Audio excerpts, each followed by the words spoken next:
Vamos iniciar então nosso estudo sobre regras de associação e, como já comentamos, essa extração de regras de associação está vinculada a um tipo de aprendizado não supervisionado.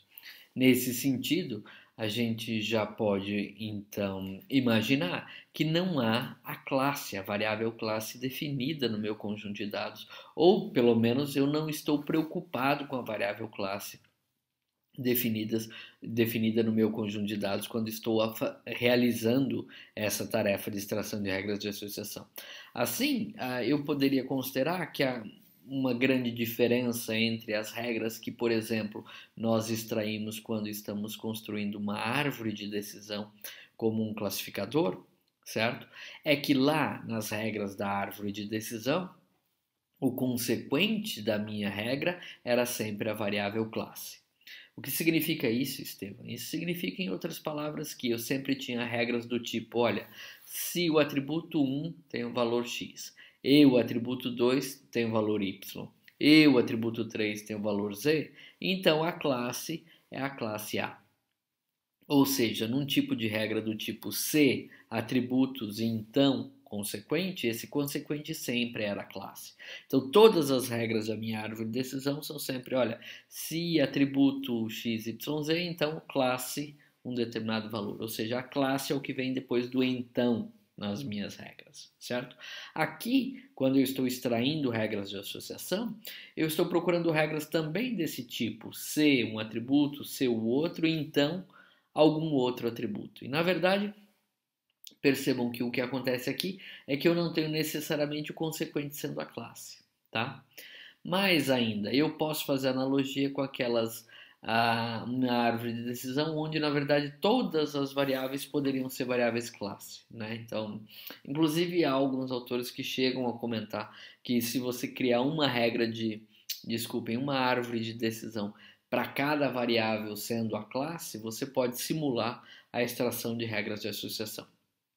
Para ser bem sincero, eu não acho que seja tão adequado a gente tratar o problema de regras de associação desta maneira, principalmente porque as regras de associação elas trabalham as instâncias como sendo exemplos de transações. Daqui a pouco a gente vai ver que é um pouco diferente. A gente vai ver que as instâncias usadas no conjunto de dados para o qual eu estou extraindo regras de associação, elas não necessariamente têm sempre o mesmo número de atributos. Tá? Então, quando você roda uma árvore de decisão, nós sabemos que todas as instâncias têm o mesmo número de atributos sempre. Né? Então, isso vocês vão perceber daqui a pouquinho, que é um pouco diferente nesse caso, principalmente por conta dessa variação aí.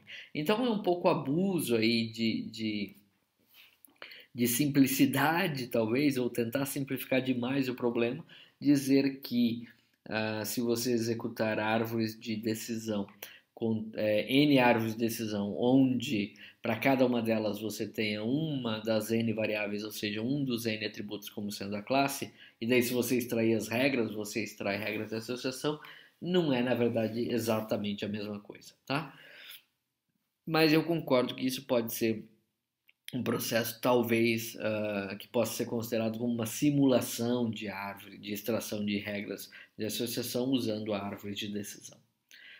Bom, mais uma característica que a gente tem que colocar é que a base desse nosso processo de extração de regras de associação é normalmente feito com base na teoria dos itens frequentes, certo?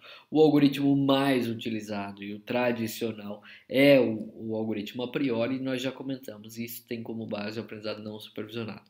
Eu estou falando do algoritmo a priori, aqui vale um comentário que mesmo as técnicas mais modernas de extração de regras de associação, elas normalmente tendem a simplesmente modificar um pouco o a priori, trazendo melhorias principalmente no desempenho da velocidade ou na diminuição do esforço computacional. Tá? Mas o básico é sempre rodar um a priori, um pouco modificado ou não, mas acaba sendo o algoritmo a priori aí o que a gente está sempre utilizando na extração.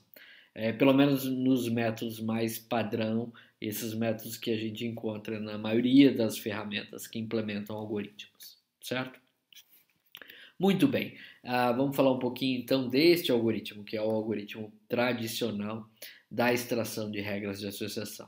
Ele tem, na verdade, muitas variações, eu já acabei de comentar isso, tá? E essas variações estão principalmente se diferenciando em relação à implementação para melhorar o desempenho e velocidade, né? Principalmente diminuição do esforço computacional que você vai ter na hora de extrair regras de associação. Esta preocupação toda, então, que as várias implementações diferentes têm em buscar melhorar o desempenho do algoritmo, já nos dão a ideia de que algoritmos de extração de regras de associação tendem a ser caros computacionalmente falando, né? Então, eles tendem a ser algoritmos que exigem bastante esforço computacional e que, para conjuntos de dados muito grandes, acabam ficando pesados e nem sempre é possível você rodar. Por isso, então, tanta preocupação em melhorar a implementação e trazer um desempenho melhor do algoritmo, certo? Mesmo considerando todas essas variações que a gente tem, o que está por trás do algoritmo a priori são esses três, principalmente esses três conceitos que a gente tem aqui, tá? O primeiro, a gente busca itens frequentes, então a ideia é encontrar quais são os conjuntos de itens frequentes que você tem nas suas transações, trabalhar a propriedade a priori desses itens frequentes ou para definir quem são os itens frequentes, e esta propriedade a priori é um passo clássico aí na minimização do número de itens que você vai testar. Então você vai diminuir bastante o número de conjuntos possíveis e das contagens de frequência que você vai ter que fazer para os conjuntos possíveis quando você considera a propriedade a priori.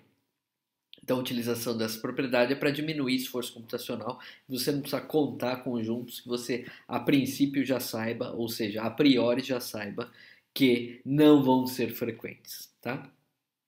E a ideia é como é um processo iterativo, você começa com conjuntos pequenos e vai, conjuntos unitários na verdade, e vai aumentando o tamanho desse conjunto, e para você passar de uma iteração para outra, o que você faz é uma operação de união, é um join, tá, desses conjuntos que você vai gerando de iteração para iteração.